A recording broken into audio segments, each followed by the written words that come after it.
Nella prima giornata del Medimex 2022 è stata inaugurata la mostra Denis O'Regan and the Queen, 60 scatti del fotografo britannico, la sua avventura professionale al seguito dei Queen. O'Regan ha fotografato la band più importante degli anni 70 ed 80 ed è stato il fotografo ufficiale del Live Aid.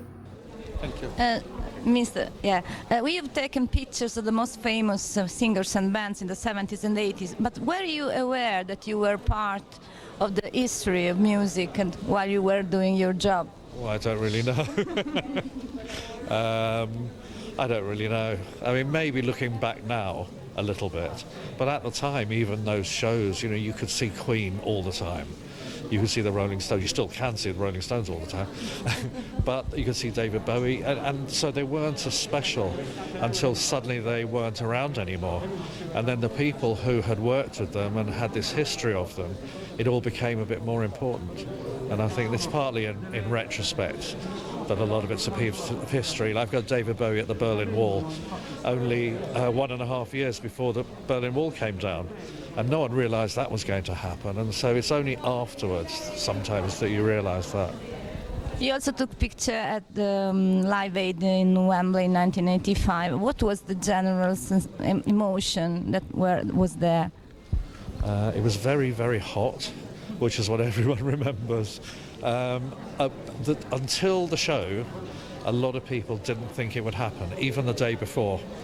People thought rock stars are so unreliable that they'll never come together on that one day. There'll be the egos, there'll be the inefficiency.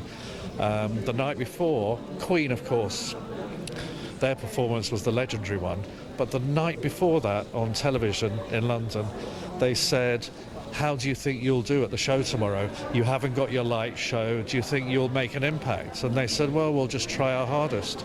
And no, even then, they didn't know what was going to happen the following day. And then the next day, it all happened. It all happened on time. And it became a huge moment in history. But again, it wasn't until...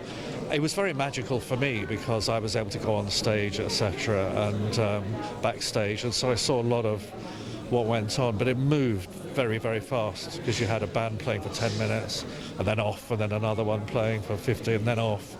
So it was very, very busy, but it was an amazing day. Yeah, I just remember being very hot and very, very tired at the end of it. There was a big party and everyone said, you're going to the party? I said, no, I'm going to bed. Thank you. Thank you.